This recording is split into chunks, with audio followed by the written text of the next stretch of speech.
Ya tenemos un nuevo invitado que es un columnista permanente de nuestro programa. Lo hemos invitado para ello. Él accedió gentilmente porque tiene mucho para aportar en materia de información y, por supuesto, todo esto relacionado también con su trayectoria dentro del derecho y, naturalmente, dentro de todas las cuestiones relacionadas con las tierras, con la minería en general y también con el agro. Me refiero al doctor Darío Arias, socio de Resources Consulting. Y bueno, vamos a hablar de varias cosas, ¿no? Y incluso hay una temática, o un listado de temas, mejor dicho, que el propio doctor Darío Arias tiene ya pensado, que vamos a ir desarrollando seguramente a lo largo de este año en las próximas emisiones de Minería 24/7. Pero también es verdad que hay algunas que son más urgentes y bueno, queríamos hablar un poco de todas estas cosas, ¿no? ¿Cuáles son los mitos que consideras vos que tiene la minería? Bueno, muchas gracias, Germán, por la invitación. Como vos bien planteas, tenemos un plan de trabajo para este año que creo que va a ser muy interesante poder ir abordándolos despacito, en micros, y que la gente pueda llegar a la temática de una manera amena, de una manera entendible, de una manera llana, sin mucho tecnicismo, pero que acerque la actividad a la comunidad, como el tema de que si es posible una minería sustentable, por qué es importante la seguridad jurídica para las inversiones mineras, cómo es el proceso de exploración, construcción, desarrollo y explotación de las minas, qué implica el cierre de una mina y por qué hay que planificarlo antes incluso que empiece a trabajar una mina, la cuestión social, las prohibiciones que existen actualmente en varias provincias, el tema del agua, una serie de cuestiones más. Ahora, como vos bien decís, hay coyunturas Tal cual. que podemos conversar ahora un poquito, en donde vamos a tocar algunas de estas cuestiones. ¿Qué está pasando en San Juan? Exactamente. Ha habido el día de ayer una medida autosatisfactiva, se llama, ¿no? Que es una medida autónoma, no precautoria, que ha sido solicitada por el gobierno de la provincia para que se suspendan las actividades del proyecto Vicuña. Vamos a hacer algunos antecedentes. El proyecto Vicuña es uno de los grandes proyectos cupríferos, o sea, de cobre de la Argentina de clase mundial. De clase mundial significa que son tan importantes y de tal envergadura que son comparables a otros grandes yacimientos del mundo como los del norte de Chile, Escondida, Teniente, Chuquicamata, etcétera, que van a posicionar a la Argentina en el Triángulo del Cobre. Es la inversión privada en minería más grande del país y de las últimas décadas, que se calcula, se estima que va a ser una inversión de 18.000 millones de dólares. Comprende dos yacimientos básicamente, José María y Filo del Sol. ¿Qué pasa? Estos yacimientos están a 1,5 kilómetros del límite entre San Juan y La Rioja. Entonces hay mucha circulación de vehículos, también por la provincia de La Rioja, y aparentemente por algunos incumplimientos que alega el gobierno de la provincia, de construcción de obras, de fragmentación de la actualización del estudio de impacto ambiental, podemos también sospechar que existen algunas motivaciones políticas por distintos signos partidarios entre los quienes conducen la provincia de San Juan con la de La Rioja, algunas motivaciones económicas también por cuestiones de adjudicación de contratos en construcción, en provisión de servicios y bienes, etcétera, que enrarecen la cuestión, o sea que no es solamente o netamente legal. Ahora, ¿en qué estamos? Que una jueza ha ordenado la suspensión de las actividades en todo lo que se refiere al proyecto del lado de La Rioja. ¿Qué pasa? El proyecto sigue funcionando del lado de San Juan y destaco algunas cuestiones. Primero, que ha sido iniciada por autoridades del gobierno de la provincia de La Rioja, por el Poder Ejecutivo, y ha tenido una gran repercusión mediática y en el seno de la industria minera, porque no todos los días se suspende un proyecto de esta envergadura y de importancia económica y de desarrollo como el que acabamos de mencionar. ¿Cuáles son algunas conclusiones preliminares? Porque bueno, esto está todavía en proceso. Además, esto es muy reciente, es del día de ayer. Primero, que daña la imagen del país como un actor minero. daña la imagen de la provincia de La Rioja, que es paradójico, porque la provincia de La Rioja tiene poca actividad minera actualmente comparado con San Juan, su vecino, y otras provincias de la región, pero al mismo tiempo quiere atraer actividad minera. El camino es el gran error. Creen que a lo mejor presionando a una empresa y haciendo este tipo de medidas van a lograr torcer el brazo de inversores para que desarrollen actividad en la provincia. Creo que están errando en el camino.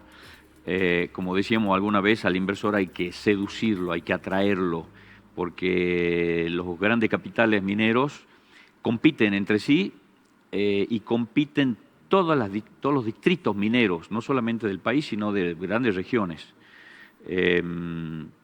Los países mineros compiten por atraer inversión.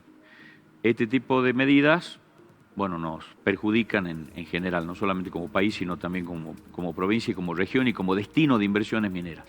Más si se tiene en cuenta que se viene trabajando y mucho, creo que incluso está encabezado por el propio gobierno nacional, lo han ratificado recientemente en el PDAC de Toronto en Canadá, también en el Argentina Week que se hizo en Nueva York, que tiene que ver con la seguridad jurídica, ¿no? De darle esa seguridad a las empresas de que no les van a generar mayores inconvenientes y sin embargo esto está sucediendo ahora, ¿no? Bueno, ¿con qué se vincula esto? Con lo que vos bien mencionás, el tema de la seguridad jurídica, la previsibilidad, la libertad del trabajo y además, como mensaje, como conclusión de este tema, yo creo que hay otros mecanismos. Yo creo que el diálogo, la comunicación abierta, franca, asertiva entre los distintos actores, como en este caso los estados provinciales anfitriones de esas inversiones, podrían tener perfectamente con los actores de la industria minera, para que si hay preocupaciones de tipo ambiental, social, de infraestructura, provisión de bienes y servicios, etcétera, se puedan conversar en una mesa y puedan llegar a soluciones y no aplicando este tipo de acciones que, como digo, perjudican a todo el sector. Teniendo en cuenta bueno, todo lo que tiene que ver con el proceso jurídico de un caso como esto, ¿qué puede pasar de aquí en más?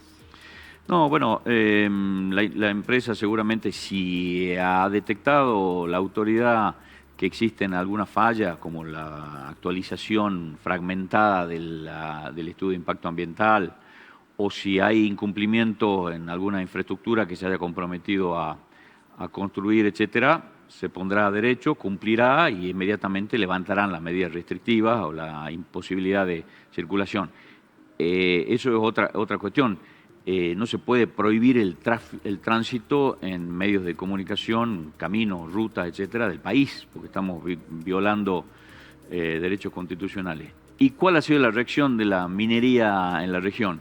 Primero, el repudio de los mineros, no solamente sanjuaninos, sino también riojanos, contra el gobierno.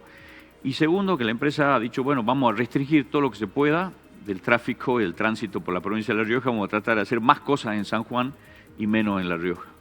O sea que, como digo, si me atacas, bueno, yo no voy a responder atacando, sino tratando de acomodarme para tener lo menos que ver con vos como agresor, digamos. Sería muy saludable que esto que estamos relatando bueno, se solucione lo más pronto posible, justamente para no alterar esto que hablamos recién de la seguridad jurídica y la previsibilidad.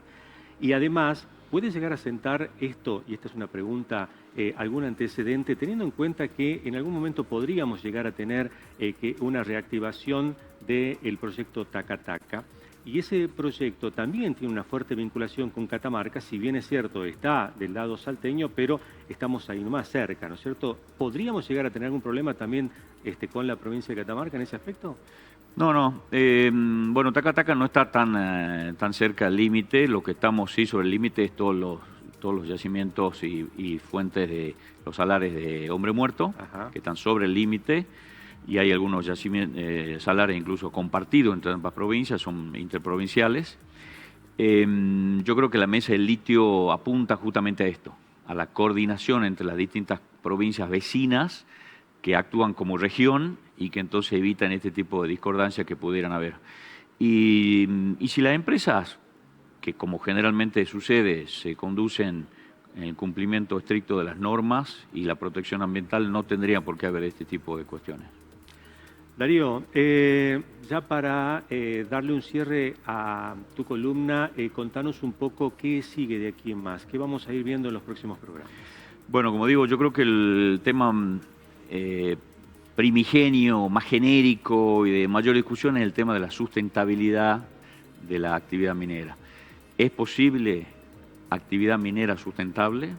Y desde la triple visión de la sustentabilidad, que es la social, la ambiental y la económica. Para empezar, ahí vamos a tener varias semanas como para ir conversando qué implican cada uno de estos aspectos y explicar cada una de estas cuestiones y cómo se reflejan y cómo se abordan. Y en principio te anticipo la respuesta: sí es posible hacer minería sustentable, a pesar de que estamos hablando de recursos no renovables, finitos y de cantidad que se agotan, digamos, ¿no? Es muy interesante que hablemos justamente de este tema, pero a mí lo que siempre me sedujo de la actividad minera es la fuerte injerencia que tiene la sociedad, ¿no? La sociedad en su conjunto y la que está cerca de los proyectos mineros, que tienen que dar una aprobación permanente de cada una de las actividades que se desarrollen, ¿no? La licencia social consiste justamente en eso, no en una meta, sino en un continuo proceso de aprobación, porque yo siempre digo también, la minería se parece a otras actividades como la cerveza y el whisky, porque ambas industrias tienen que estar situadas donde está la fuente del agua, por ejemplo, ¿no? Claro. La minería tiene que estar donde está el yacimiento, no puedo ponerla en el parque industrial o donde a mí me gustaría, sino donde está el yacimiento. Tengo que estar forzadamente en un lugar donde me convierto en un vecino forzoso. Entonces, soy el nuevo de la cuadra que llega a un lugar donde no me conocen, donde soy diferente, donde incluso soy extranjero muchas veces, y donde entonces tengo que tener muy buena relación con las comunidades locales, que van a ser mis vecinos por mucho tiempo, y donde además la actividad genera disrupciones, genera impactos negativos, genera ruido, genera polvo, genera una serie de lo que se llaman externalidades negativas, ¿no? Aquellos efectos que se derraman muchas veces involuntariamente, pero que existen. No hay actividad humana sin impactos negativos, pero también hay positivos. Entonces hay que tratar de optimizar los positivos y minimizar los negativos. Tenemos mucho entonces para seguir charlando, nosotros tenemos mucho para seguir aprendiendo de los que más saben, de los expertos en cada una de las áreas, y esa es un poco también la dinámica que queremos imponer siempre en este espacio y en cada uno de los programas que hacemos de Minería 24/7, ¿no? Es aprender nosotros, pero también darle la posibilidad de que la gente, el común de los salteños y de los que nos están viendo, también conozcan qué es esto de la minería, cómo se hace, por qué se hace de una determinada manera y por qué decimos y queremos probarlo que es una minería sustentable, ¿no? Entonces hay un desafío muy interesante que tenemos todavía nosotros por delante y bueno, el compromiso con vos, Darío, es llevarlo adelante. Así que muchísimas gracias. Muchas gracias a vos. Pero antes de despedirte, sí, yo sé que vos sos ya parte de nuestro equipo, pero lo mismo quisiera obsequiarte este llavero que de alguna manera simboliza la pertenencia que tenés al equipo de Minería 24/7. Muchas gracias. ¿eh? Muchas gracias a vos. Muy bien.